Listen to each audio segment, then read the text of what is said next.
Hi నమస్తే welcome to sauce TV. నేను మీ చానిక. Present మనమైతే నెల్లూరు మార్కెట్ దగ్గర అయితే ఉన్నాము.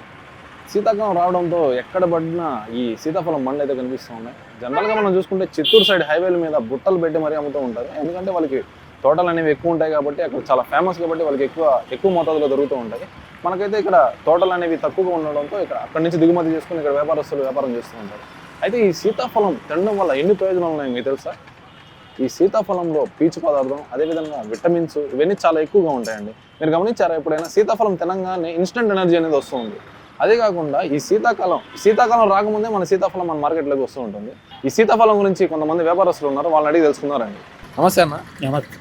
అసలు మామూలుగా జనరల్ ఫ్రూట్స్ చూసుకుంటే ఎప్పుడేమో దొరుకుతుంటే పోతుండే, కానీ ఈ సీతాఫలం అనేది సీజన్లోనే దొరుకుతుంది. వీటి రేట్లు ఎలా ఉంటాయి అసలు? రేట్లు పోయిన సంవత్సరం కన్నా ఈ సంవత్సరం చీప్గా ఉంటాయి రేట్లు. తక్కువ. పోయిన సంవత్సరం 150 దాకా అమ్మితే ఈ సంవత్సరం 100కి అమ్ముతుంది.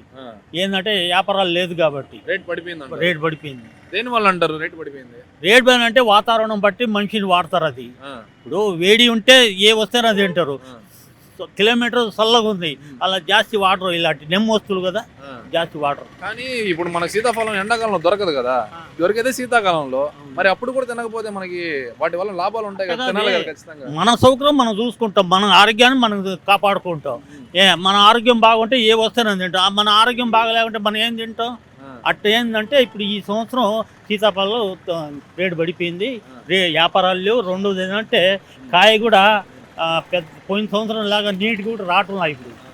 అంటే లాస్ట్ ఇయరే ఎక్కువ బాగుండేది, తీపు కానీ కాయ సైజ్ కానీ. ఇప్పుడు కెమికల్స్ అని ఎక్కువ అయిపోయి దానివల్ల ఏమన్నా రావట్లేదు అంటారా? అట్ట కాదు, ఒక సంవత్సరం పంట ఎక్కువ అవుద్ది, ఒక సంవత్సరం పంట తక్కువ అవుద్ది. ఆ పంటను బట్టి మనం రేట్లు ఆసాములు పెంచుతారు, తగ్గిస్తారు, అట్ట అంటున్నట్ట. మరి క్వాలిటీ తగ్గిందంటారా అలాగే ఉందా? పోయిన సంవత్సరం క్వాలిటీ బాగుండింది, ఈ సంవత్సరం క్వాలిటీ తగ్గింది. దేనివల్ల? అది కెమికల్ వల్ల అంటారా, లేకపోతే మన సీజన్ మారుతుంటది కదా, వాతావరణం వల్ల అంటారా? వాతావరణంలే కదా, ఇంకేముంది. పోయిన సైజు బాగా వచ్చింది, కాయ నీట్గా వచ్చింది. ఈ సంవత్సరం కొంచెం డల్గా ఉంది కాయ. రేట్ కూడా తగ్గిపోయింది. టేస్ట్ మామూలే, టేస్ట్ మామూలే. అదే సీతాఫలం తినడానికి ఆరోగ్యానికి మంచిదేనా? తింటే ఆరోగ్యం అంటే ఇప్పుడు మీ బోటలు కుర్రోళ్ళు తింటే మీకు ప్రతిది కూడా మంచిది. మన బోటోళ్ళు 69-70 సంవత్సరాలు తినే వాళ్ళకి, నెమ్ము ఉండే వాళ్ళకి ఈ పడదు అనమాట. అయితే యంగ్స్టర్స్ తింటే దీనివల్ల ఉపయోగాలు ఉంటాయంటారు? ఉంటాయి, ఎందుకు లేవు. నమస్తే అన్న. నమస్తే. ఈ సీతాఫలం అనేది తింటే దీనివల్ల ఏమైనా ప్రయోజనాలు ఉన్నాయంటారా? ప్రయోగం ఉంటుంది, ఉండకుండా ఉంటే ఎందుకు ఉంటారు జనాలు? అదే నేను ఇటు నుంచి వస్తా ఉంటే రోడ్డు మొత్తం అయ్యే కనిపిస్తూ ఉన్నాయి. ఎందుకండి? అంత ప్రత్యేకం ఏముంది అసలు సీతాఫలంలో? సీతాఫలం తింటే ఆరోగ్యానికి మంచిది, బలము, మనిషికి హెల్తీగా ఉంటారని చెప్పి సీతాఫలం కాయలు తింటున్నారు. ఈ సంవత్సరం సీతాఫలం కాయ మార్కెట్ చాలా డౌన్ అయిపోయిందా? రేట్లు ఏ విధంగా ఉన్నాయి? 100 రూపాయలు కిలో. 100 రూపాయలు. లాస్ట్ ఇయర్ ఎలా ఉన్నాయి, ఈ ఇయర్ ఎలా ఉన్నాయి? లాస్ట్ ఇయర్ 200, 180, 150 ఉండింది. ఈ సంవత్సరం వచ్చి 100 రూపాయలకు వచ్చేసింది. అంటే దేని వల్ల? కాయలు బాగోవడం పోవడం వల్ల రేట్ ఏమైనా తగ్గిందంటారా, లేకపోతే దేని వల్ల అంటారు? కాపు ఎక్కువ అయిపోయింది, దిగుమతి ఎక్కువ అయిపోయింది, కొనే వాళ్ళు తక్కువ అయిపోయారంట. అంతే.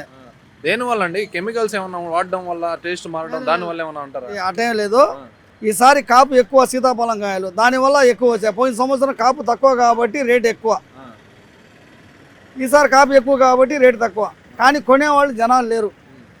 టేస్ట్ ఏ విధంగా ఉంది? పోయిన సంవత్సరం బాగుందా, ఈ సంవత్సరం బాగుంది? టేస్ట్ అదే టేస్ట్, పోయిన సంవత్సరం ఎట్లా ఉండిందో ఈ సంవత్సరం అదే టేస్ట్. అంతే, టేస్ట్ అయితే మారేది లేదు అంతే. టేస్ట్ కానీ ఇప్పుడు మామూలుగా వేరే ఫ్రూట్స్ చూసుకుంటే కెమికల్స్ వేసి ఎక్కువ పండిస్తూ ఉంటారు. మరి సీతాఫలంకి వచ్చేసరికి ఏంది పరిస్థితి? సీతాఫలంకి కెమికల్స్ వేస్తే అది పనికిరాదు, అది నల్ల బొగ్గులు అయిపోతాయి.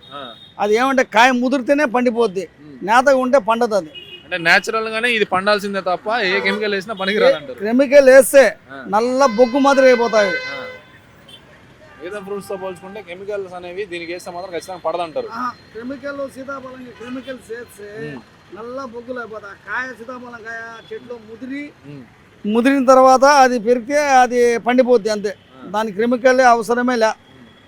మీరు ఎక్స్పోర్ట్ చేస్తుంటారు కదా బయట నుంచి, ఎక్స్పోర్ట్ చేసేటప్పుడు ఏమన్నా ఇబ్బందులు ఏమన్నా జరుగుతూ ఉంటాయా? మాకు ఎక్స్పోర్ట్ ఏం లేదు, మేము ఇక్కడ మార్కెట్లో నుంచి తెచ్చి ఇక్కడ అమ్ముకుంటాం, అంతే. ఎక్స్పోర్ట్ ఏం లేదు మనకు, ఇక్కడ నుంచి తీసుకుని ఇక్కడ అమ్ముకుంటాం. అయితే చూసారు కదండి, మన నెల్లూరు అంతా ఈ సీతాఫలంతో అయితే నిండిపోయింది. ఏ అంగడిలో చూసుకున్నా ఏ ఫ్రూట్ దొరకపోయినా ఈ సీతాఫలం అయితే ఖచ్చితంగా దొరుకుతుంది. ఎందుకంటే శీతాకాలం యొక్క ఫేమస్ ఏంటంటే సీతాఫలమే కాబట్టి. అయితే అన్ని ఫ్రూట్స్తో పోల్చుకుంటే మన సీతాఫలంకి ఒక ప్రత్యేకత ఉంది. ఏంటంటే ఈ మధ్యకాలంలో పెస్టిసైడ్స్ అదేవిధంగా కెమికల్స్ యూస్ చేసి వెజిటేబుల్స్ ఈ ఫ్రూట్స్ అన్ని తయారు చేస్తూ ఉన్నారు. కానీ ఈ సీతాఫలం యొక్క ప్రత్యేకత ఏంటంటే కెమికల్ కానీ ఏదైనా పెస్టిసైడ్ వాడినా కానీ ఈ ఫ్రూట్ అనేది ఖచ్చితంగా చెడిపోతుందని చెప్తున్నారు. సో జనరల్గా న్యాచురల్గానే అది పుట్టాలి, న్యాచురల్గానే పండాలి. సో ఏదైనా కెమికల్ కలిపితే ఖచ్చితంగా ఇదైతే పాడైపోతుందని చెప్తున్నారు.